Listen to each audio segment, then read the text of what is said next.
Vamos con una cuarta parte de lo que estamos estudiando. Y, y quiero restablecer lo que he venido diciendo. Sígame usted al pie de la letra de lo que estamos enseñando. Sígame usted al pie de la letra de los capítulos, versículos. Y compruebe usted allá en su casa donde usted esté. Agarre la Biblia. Ábrala y váyase a los mismos versículos y capítulos que yo le estoy enseñando y, y compruebe usted conmigo que lo que nosotros estamos hablando es algo muy importante y que tenemos que agarrarlo en serio. ¿Por qué? Porque si usted es padre, está en juego, o si yo soy padre, está en juego mi propia vida. Si tengo esposa, depende de mí también proteger a mi esposa, proteger a mis hijos, porque tenemos un deber como cabeza de hogar y el cabeza de hogar tiene que estar muy pendiente de la vida espiritual de su esposa, sus hijos y su familia. Y eso lo vemos en el transcurso de la historia bíblica, cómo los hombres de Dios tenían que tener un, una grande estrechez con Dios y también con el compromiso en cuanto a su familia. Yo siempre he dicho que Dios nos ha dado muchos papeles a nosotros. Por un ejemplo, yo tengo el papel de padre, tengo el papel de esposo, yo tengo el papel de hijo, yo tengo el papel de nieto, yo tengo el papel de hermano, tenemos el papel de amigos, tenemos el papel de una relación con la familia en Cristo, en la iglesia, con los demás, con los vecinos. O sea, Dios nos ha entregado a nosotros un paquete de papeles que nosotros tenemos que hacer todo el esfuerzo posible para nosotros cumplir cada uno de ellos. De eso se trata la vida de cristiano. Muchas veces decimos, yo soy cristiano, pero no, cada uno que se la juegue por ahí como pueda. No es así, no es así. Si tú eres padre, te nació un hijo, ya tú tienes un papel como padre. Si tú estás casado, ya tú tienes un papel como esposo o como esposa. Si tú eres hijo, tienes que ser un buen hijo, tienes que ir a la Biblia y saber cuál es el papel del hijo, o del esposo, o de la esposa, o el hermano, o el amigo, o de las compañías de los amigos, de entre las iglesias, de cuál es nuestro comportamiento. Todo tiene un peso, en cada papel hay un peso sobre nuestros hombros que debemos de llevar esa carga. En veces es bien difícil, porque eso trae mucho trabajo, pero aunque dé trabajo, ese trabajo va a ser recompensado un día porque Dios lo recompensa. Porque ha dicho, bueno, en lo poco me has sido fiel, en lo mucho te pondré. Cuando lleguemos ante la presencia de Dios, nosotros tenemos que tener defensa para nuestro comportamiento de cómo nosotros hemos hecho el trabajo en cuanto a cada papel que Dios nos ha dado en nuestra vida. Entonces seguimos hablando los 3 puntos atrás que hablé acerca de lo que es indispensable para que nos sirva cristiano. No lo apunté en la pizarra, pero sí, quiero apuntar estas otras que tengo por aquí. Vamos a borrar esta parte de abajo para nosotros poder apuntar el otro tema. Y el otro tema es: la Biblia produce resultados espirituales. Resultados espirituales.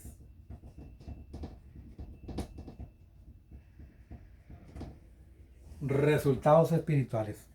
Usted se recuerda que yo he venido hablando de que la Biblia es un libro espiritual, no es un libro común como cualquier otro.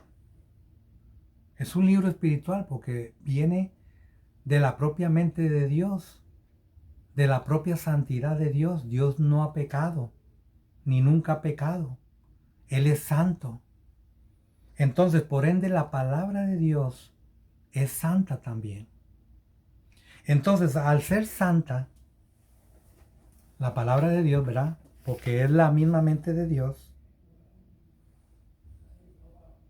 nosotros nos vamos a dar cuenta que esa santidad manifestada a través de la palabra del Señor nos va a producir resultados espirituales. Resultados espirituales. Dice, según Hebreos 4:12, vamos a leer el libro de Hebreos, capítulo 4 y el versículo 12. Y oiga muy bien, y le insisto, le pico, como dicen, ¿verdad? Le invito a que vaya a la Biblia, usted también, ahí en su casa donde usted esté, vaya a la Biblia, no me crea a mí. Hebreos capítulo 4 y verso 12. Dice así: porque la palabra de Dios es viva y eficaz. Dice, y más penetrante que toda espada de doble filo. Oiga, porque la palabra de Dios es viva. Ahí es donde yo le estoy explicando a usted que ese libro tiene vida. Ese libro no está muerto. Es la mente de Dios. Y al ser la mente de Dios, eso tiene vida. Está vivo. Por eso es tan importante los resultados espirituales. Lo que produce eso que tiene vida. Lo que tiene vida, da vida, ¿verdad? Una mujer tiene vida, está embarazada, ¿y qué nace? Nace un hijo de la vida que tiene la madre. Eso es un resultado de que la madre está viva y parió a un hijo vivo. Bueno, lamentablemente en veces nacen muertitos ya, pero ya eso es cosa de Dios. Pero la vida siempre produce vida. Entonces, la palabra de Dios es viva y es eficaz, no tiene fallo. Es efectiva la palabra de Dios. Dice que es más penetrante que toda espada de dos filos. Oiga usted. Nosotros vemos los cuchillos que cortamos y de todo, y vemos que tiene filo solo por un lado, pero aquí es diferente. La Biblia habla de que ella misma es una espada y que tiene filo por un lado y tiene filo por el otro lado. Significa que usted tira a la izquierda con un filo y corta. Tira para el otro lado con el otro filo y también corta. Cuando nosotros leemos la Biblia y usted está teniendo un problema y llega a ese versículo y te dice: no temas ni desmayes, porque yo soy Jehová tu Dios, que te ayudo y te fortalezco y te doy victoria y vida eterna, te doy salvación, y nos ofrece todo eso. esa Biblia, que es espada de doble filo, nos está cortando la parte negativa y nos está realzando la parte positiva para hacerte sentir bien, para hacerte saber que confiado, que la Biblia procede de Dios, que la Biblia te está ofreciendo algo y que te está haciendo a sentir cosas muy diferentes. Eso es lo que hace, esa es la eficacia de la palabra de Dios, que es más cortante que toda espada de doble filo. Y oiga que es tan profundo el poder que tiene la Biblia, que aparte que dice que es viva y que es eficaz y que también penetra hasta lo más profundo y que tiene dos filos que corta para donde sea, pero a cortarnos a favor, ¿verdad? Para ayudarnos. Dice que es tan profundo que llega hasta partir el alma. ¿Se recuerda usted cuando yo días anteriores estaba explicando qué es el alma? Y aquí dice que alcanza a partir el alma. ¿Qué es el alma? Es el asiento o el centro de los sentimientos. Si usted tiene sentimientos, la palabra de Dios penetra hasta partir esos sentimientos.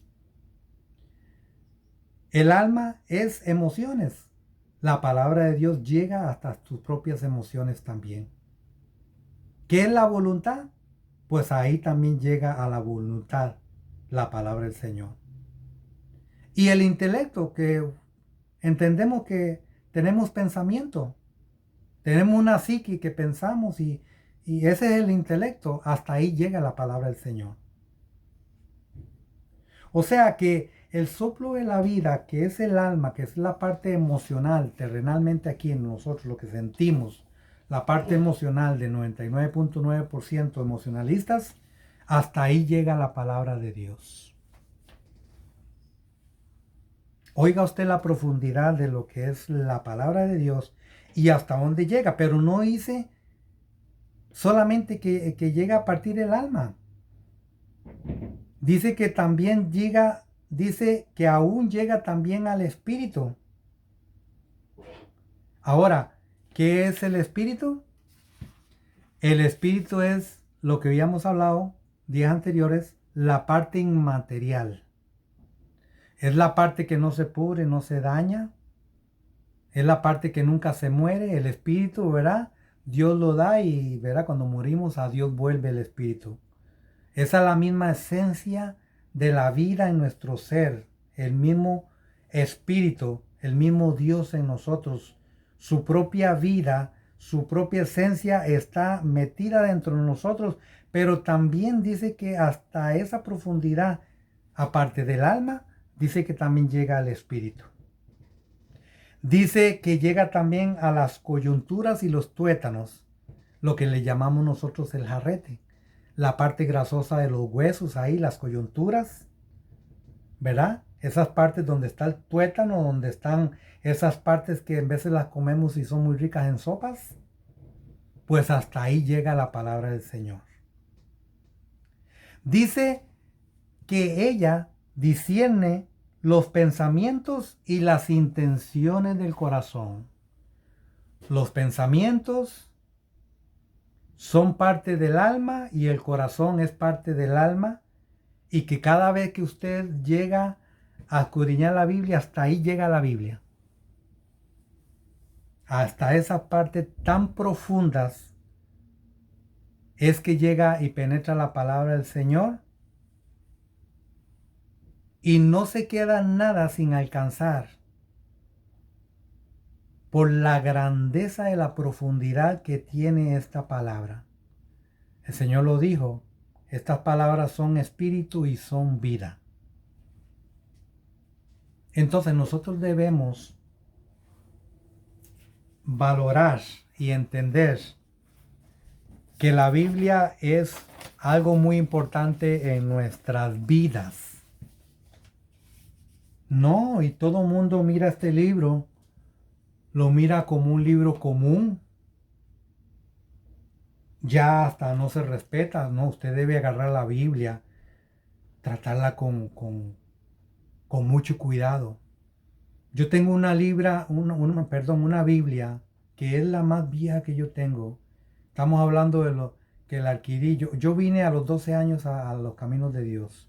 Estamos hablando que ya casi me estoy acercando a 50 años de haber conocido y haber venido al Señor. Y he cometido muchos errores y he fallado mucho. Y le pido perdón a mi Dios también por todo lo malo que he hecho. Pero esa Biblia que yo tengo ahí, estamos hablando que tiene más de 40 años. La tengo remarcadita desde Génesis hasta Apocalipsis. Bien remarcada y ahí yo la mantengo. Ya no tiene ni el papel grueso de veral. El cover ya no lo tiene. Se me ha perdido. Pero ahí yo la mantengo, la Biblia, y la respeto porque es la palabra del Señor. No deberíamos nosotros agarrar ese libro y tirarlo por ahí en una esquina y golpearlo y maltratarlo. No deberíamos tenerlo en prácticamente un altar, mantenerlo y cuidarlo, porque ese libro que nosotros tenemos en la mano, hace muchos años atrás no se podía ni hablar ni predicar ni lo podíamos leer, pero ahora lo tenemos.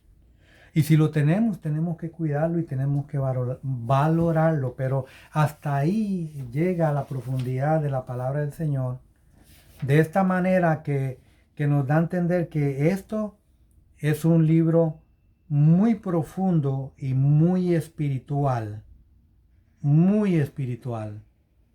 Entonces, nosotros no podemos venir a predicar algo si antes no hemos tenido una buena relación con Dios. Esa buena relación con Dios es mucho ayuno, mucha oración, mucha búsqueda, mucho estudio de la palabra del Señor. Es una relación que es muy diferente a una religión. Una relación es que usted mantiene una conversación a diario con nuestro Dios, en oración, en ayuno, en lectura de la palabra del Señor, en estudio, en escudriñamiento. Eso es lo que lo hace una relación espiritual y no cualquier relación. Una relación muy diferente. Entonces, penetra el alma y el espíritu, según leímos en Hebreos capítulo 4, verso 12.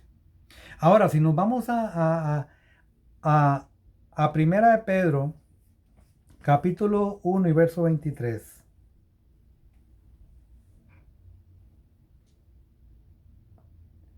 Primera de Pedro, capítulo 1 y el verso 23. Vea lo que dice la palabra del Señor. Siendo renacidos, no de simiente corruptible, sino incorruptible,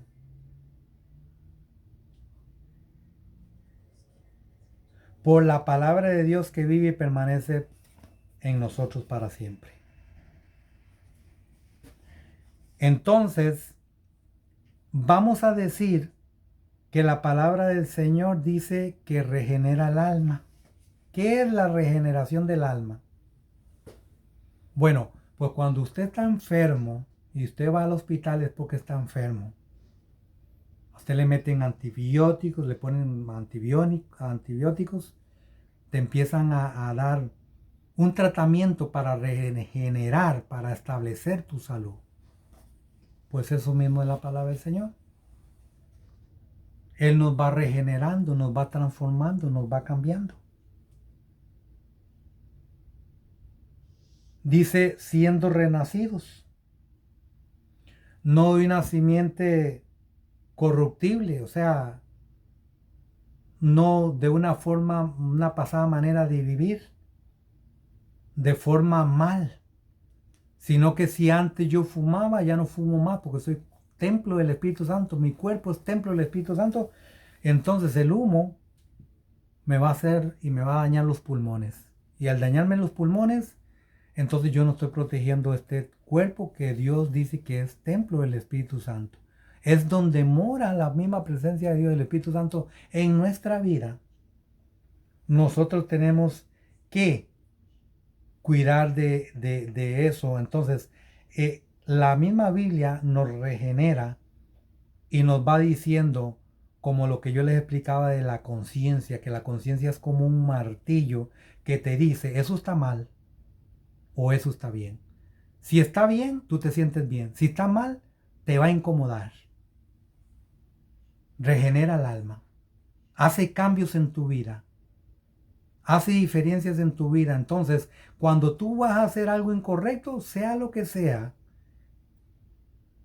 la misma Biblia te va a decir, no, eso está mal. Y la misma Biblia nos empieza a regenerar, nos empieza a cambiar de actitud, nos empieza a quitar esos malos hábitos de nuestra vida para que nosotros empecemos a vivir una vida como cristiano. Y recuerde que la palabra cristiano es separado.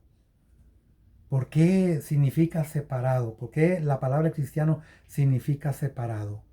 ¿Por qué? Porque como Dios no peca y el Señor tampoco pecó, y si nosotros tenemos una relación con Él, también nosotros necesitamos vivir una vida separada del pecado. Entonces, como primera parte, ¿verdad? La parte espiritual, es un libro espiritual. Como segunda parte, regenera nuestra alma, lo que estamos hablando. Y en otra posición, dice que nos instruye espiritualmente.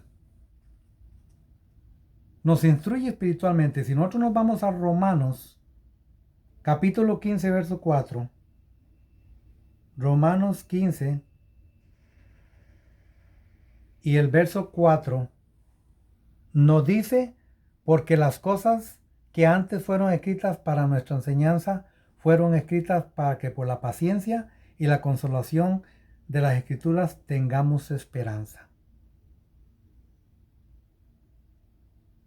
No había esperanza antes, pero ahora hay esperanza porque tenemos un libro que nos habla de una esperanza. Entonces nos instruye espiritualmente, nos educa. Siempre digo que la Biblia es la lámpara. Nos alumbra, nos guía, nos instruye.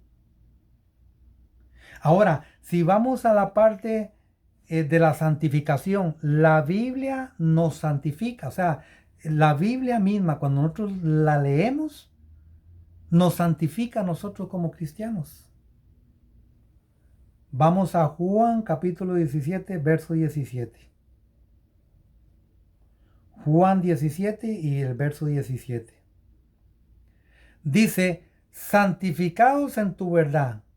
¿Cuál es la verdad? La palabra. No hay otra verdad.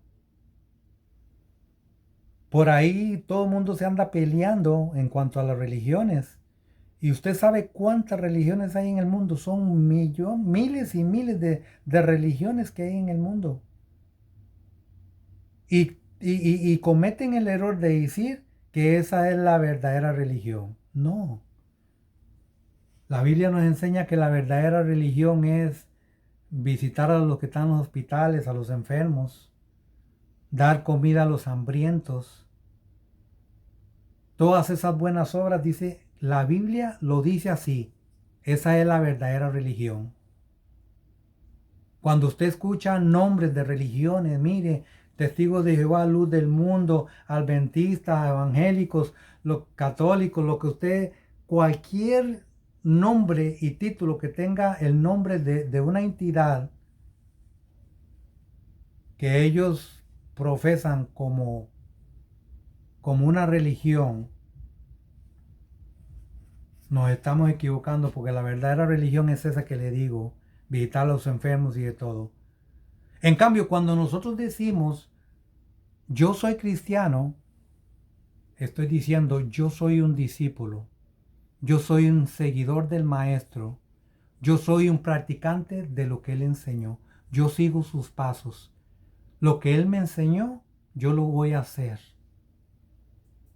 Eso es ser cristiano. Y al usted hacer eso, usted está teniendo una relación con el mismo Señor. Y esa es la verdad. Y no podemos decir otra cosa que no sea esa, porque esa verdad es clara y es entendida. Y al nosotros leerla en la Biblia y comprobarla con los versículos, estamos entendiendo que esa es una verdad. Vamos a dejarlo, esta es la parte 4 y vamos a ir con la parte 5.